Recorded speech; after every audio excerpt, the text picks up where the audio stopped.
Alabama and 11 have been in the Dome. Clemson back in the title game for the 4th time in 5 seasons, matching Alabama for the most championship appearances in this era. The last team to win back-to-back titles was Bama in 11 and 12. No doubt Dabo will be embracing the role of the underdog. As Chris Fowler just mentioned, they are a small 3, now actually 3.5-point underdog. It's strength on strength. LSU leads the nation with 49 points to the game. Clemson leads the country in points allowed, so it will be simply a matter of which strength wins out. And we welcome back Chris and Kirk. And fellas, will is such a, I think, a cliche, and it can be overstated, but I think it was demonstrated tonight. You saw the competitive spirit and the will of both sides, and I'm just wondering what you're struck by in terms, Chris, of what it took to win this game for Clemson. It took everything. More than they thought they had, probably, Scott. We saw all night guys on both sides just giving everything they had. Many players out of the game hurt, back in the game. You know they're trying to summon up all the will and all the guts they had, and they really pushed and tested each other like we hoped they would. And it's by far the best semifinal game we've had in the playoff era, by far. Yeah, it was a great game and everything, Scott. You follow the sport. It's everything you hope for. I mean, on paper, people all week, who do you like? Who's going to win? Who's favored? It was like, I don't know. I really didn't know. And I've never, Scott, in my life called a game where you get done with meetings with one group of coaches and you think they're pretty confident. They don't think they know they're going to win. And then a couple hours later, you go to the other meetings and you walk out of that meeting and you think, man, they know they're going to win. So that was a confident team on both sides, and it really played out that way where they played with confidence and were challenged for 4 quarters. It's fun because both teams kind of motored through the regular season unchallenged, dominating opponents, and this was the first time they each had to dig that deep, and man, it was fun. When we get to the highlight a bit later, obviously there were a number of calls, and those play a part in this story as it's told. But I think for the sport and for this game, I'm just happy that it ended up with these 2 quarterbacks who were linked together as the 1 and 2 ranked players in the class coming out together. Each had a chance with the ball in his hands to lead the team to a score. And ultimately, it comes down to that. A play is made, and then ultimately it's unfortunate if you're Ohio State that the play is not made. But it comes down to that, and it feels fitting given the class of both of these teams. Did you feel the same way, guys?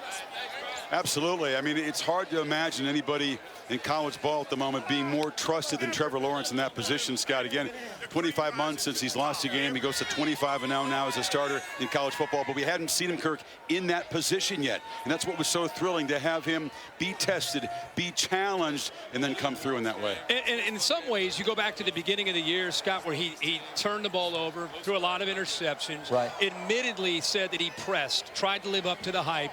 But he said that adversity, people criticizing him, was the first time he'd been through that. Almost symbolic of tonight.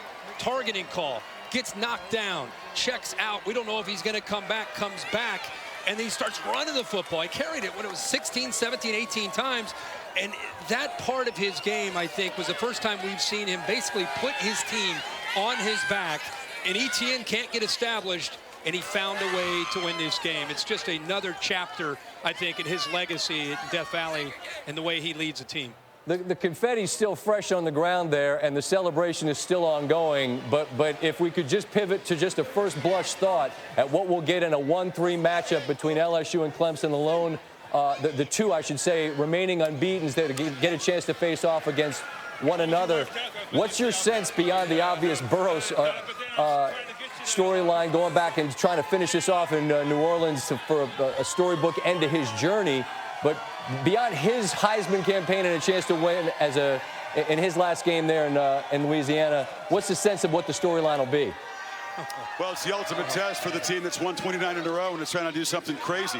3 titles in 4 years, not supposed to be possible in modern football. I mean, Nebraska did it in the 90s, Notre Dame did it in the Rockne era. You're not supposed to be able to do it the way they've done it, but ETN gets to go back to his home state. It'll be an unhinged environment in the build-up for that game in New Orleans, and I can't wait. Man, I don't know if I can wait that long. I cannot wait to watch these 2 teams go head-to-head. Scott, this LSU offense It's the best college offense that I've covered in 24 years. It's not even close as far as the way they're executing with Joe Burrow and all those receivers and the weapons. It gives Clyde Edwards-Helaire time to recover and be okay with a hamstring. And it gives Clemson time with Brent Venables to try to come up with a plan to try to slow down Burrow, something that very few have, I think Kevin Steele and Auburn gave him a little bit of a challenge, but nobody else has. So cannot wait to see that matchup with the quarterback play and the skill all over the field. And in that atmosphere and in that city, the buildup will be phenomenal. It will, and I'm smiling as I see Coach Venables smiling. You obviously you enjoy the heck out of this moment, and then I imagine before the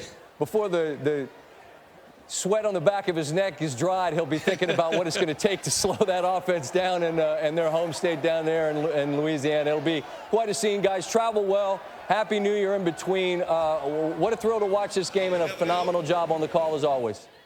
Thank you, Scott. Scotty, you're coming down to New Orleans now, right? You going to clear the deck with all the other responsibilities and come on down and join us? You know, you got that kind of weight here, man. You might be able to get me on. You might be able to get me down. I think I'll probably be sitting right here in this spot talking to you. I'll see what we can pull off. We know a few places. We know a few places in New Orleans you need to visit. You're coming. You're in. I appreciate the invite, boys. Be well, all right? All right. See you, man. All righty. We will.